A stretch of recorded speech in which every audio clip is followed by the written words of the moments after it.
আজকে একটু সকাল সকাল ঘুম থেকে উঠে পড়লাম। ঘুম থেকে উঠে ফ্রেশ হয়ে চলে গিয়েছিলাম কিচেনে নাস্তা বানানোর জন্য। নাস্তাটা বানাই নিয়ে আসার পরে আমি আর নাফিসা বুড়ি একসাথে নাস্তা করে নিচ্ছি, কারণ আজকে একটু বাইরে যাব। আর ওয়েদারটা ছিল একদমই ঠান্ডা, আর এই ঠান্ডা ঠান্ডা ওয়েদারে কড়া একটা দুধ চা হলে বেশ জমে যায়। হ্যালো এভরিওয়ান, আসসালামু আলাইকুম। আশা করি সবাই ভালো আছেন। আলহামদুলিল্লাহ, আল্লাহর রহমতে আমরাও ভালো আছি। নাফিসা বুড়ি আর আমি রেডি হয়ে চলে আসলাম বাহিরে। আসার পরে প্রথমে হট কেকের ওখানে চলে গেলাম। নাফিসা বুড়ি একটা কেক খেলো। কেকটা খাওয়া কমপ্লিট করে চলে আসছি শপিং করার জন্য। প্রথমে আমার জন্য দুইটা ব্যাগ কিনবো, আর ব্যাগের কালেকশনগুলো অনেক সুন্দর সুন্দর ছিল। মিরপুর 11 নম্বরে কিন্তু খুব সুন্দর সুন্দর ব্যাগের কালেকশন আছে। তারপরে এইখান থেকে আমি বড় একটা ব্যাগ নিয়ে নিয়েছিলাম, আর একটা ছোটো ব্যাগ নিলাম।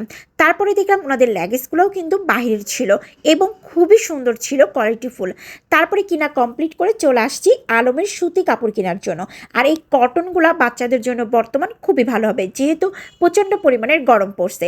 তারপরে এইখান থেকে কটনের নাফিসা বুড়ির জন্য দুইটা ড্রেস কিনে ফেললাম, আর আমার ছোটো বোনের জন্য কিনা কমপ্লিট করে চলে আসছি কসমেটিকের দোকানে। আসার পরে আমার জন্য ব্যাসলাইট, কিছু কানের দুল এবং নিয়ে নিলাম কিছু লিপস্টিক। আর নাফিসা বুড়ির কয়েক রকমের ব্যাসলাইট দেখালাম, তার পছন্দ হচ্ছিল না। লাস্টে একটা ব্যাসলাইট পছন্দ করছে, কিনা কমপ্লিট করলাম। এইদিকে আবার নুট কালারের একটা লিপস্টিকও নিয়ে নিলাম। আমার আবার লিপস্টিকের কালারের ভিতরে নুট কালারটা খুব ভালো লাগে। তারপরে নাফিসা বুড়ি চলে আসলো ক্লিপ কেনার জন্য। আর এই আঙ্কেলটার দোকানে এত সুন্দর সুন্দর ক্লিপ পাওয়া যায়, একদম নতুন নতুন আইটেমের, আর খুবই সুন্দর। আর এই আঙ্কেল যখন নতুন নতুন ক্লিপ নিয়ে আসে, তখন আমি মার্কেটে গেলেই আমাকে দেখলেই প্রথম নাফিসার জন্য বলবে। আর আঙ্কেল নাফিসাকে খুব আদর করে এবং খুব ভালো করে চেনে, কারণ নাফিসা বুড়ি তার পরিচিত কাস্টমার। এখানে নতুন চেরি টাইপের ক্লিপ আসছে, নাফিসা বুড়িকে বলতেছে যে নাফিসা বুড়ি তুমি নিয়ে নাও। কেনাকাটা কমপ্লিট করে বাসায় আসার সময় আমি আর নাফিসা বুড়ি বৃষ্টিতে ভিজে গেছিলাম। ওয়েদারটা ছিল সকালবেলা একদমই রোদ, হালকা মেঘলা, বাট বৃষ্টিটা যে আসবে এটা জানতামই না। তারপরে আমি চলে আসছি কিচেনে ফ্রেশ হয়ে।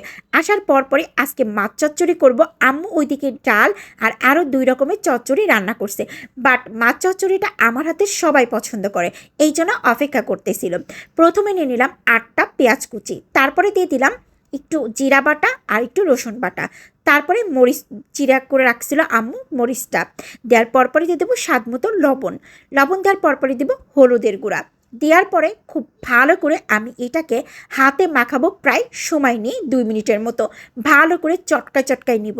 যখন আলু থেকে আর পেঁয়াজ থেকে চটকানোর পরে একটু হালকা হালকা পানি ছাড়বে এবং আলু আর পেঁয়াজটা একেবারে নরম হয়ে যাবে, ওই পর্যায়ে দিয়ে দেবো সয়াবিন তেল। সয়াবিন তেলটা দিয়ে আরও ভালো করে একটু মাখাই নিব। মাখানোর পরপরই দিয়ে দেবো মাছটা একেবারে আলতো হাতে উপর থেকে আর ভিতর থেকে একটু মাখাই দিব। এখানে ছিল মোলন্দীয় মাছ, রূপচাঁদা, কিছুটা কাকসির গুঁড়া, মিক্সড ছোট মাছ ছিল। যদিও আমাদের বাসার কেউই ছোট মাছ ওইভাবে পছন্দ করে না, তবে এইভাবে রান্না করলে বাসার সবাই অনেক পছন্দ করে। তারপরে হাত ধুয়ে সামান্য পরিমাণের পানি দিয়ে দিব। দেওয়ার পরে ঢাকনা দিয়ে খুব ভালো করে 5 থেকে 7 মিনিট জাল করার পরে যখন পানিটা একটু কমে আসবে, সামান্য পরিমাণের একটা নাড়া দিব, যাতে মাছ ভেঙে না যায়। যদিও ছোট মাছ না নাড়া দিলেও হবে।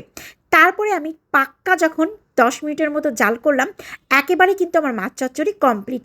আমি আরও একটু 2 থেকে 3 মিনিট টানায় নিলে আরও বেশি একটু পোড়া পোড়া হবে আর অনেক বেশি মজা লাগবে। আমার কিন্তু মাছ চচ্চড়ি রান্নাটা কমপ্লিট হয়ে গেছে, একদম পোড়া পোড়া করে নিছিলাম। তারপরে প্রথমে ভাতটা বেড়ে নিলাম, নেওয়ার পরে দেখলাম আমার আম্মু খুব সুন্দর করে কুশি দিয়ে আলু দিয়ে চিংড়ি মাছ দিয়ে চচ্চড়ি করছে। আর এই চচ্চড়িটা অনেক মজা হয়েছিল। যদিও সবসময় কুশি আমরা ভাজি খাই ডিম দিয়ে, বাট আজকে একটু ব্যতিক্রম করে রান্না করছে, অনেক বেশি মজা ছিল। এই হচ্ছে আমার মাছ চচ্চড়িটা, এত পরিমাণের মজা বলার বাহিরে। আমাদের বাসায় সবসময় বড় মাছটাই বেশি খাওয়া হয়, ছোট মাছ একবারেই খাওয়া হয় না।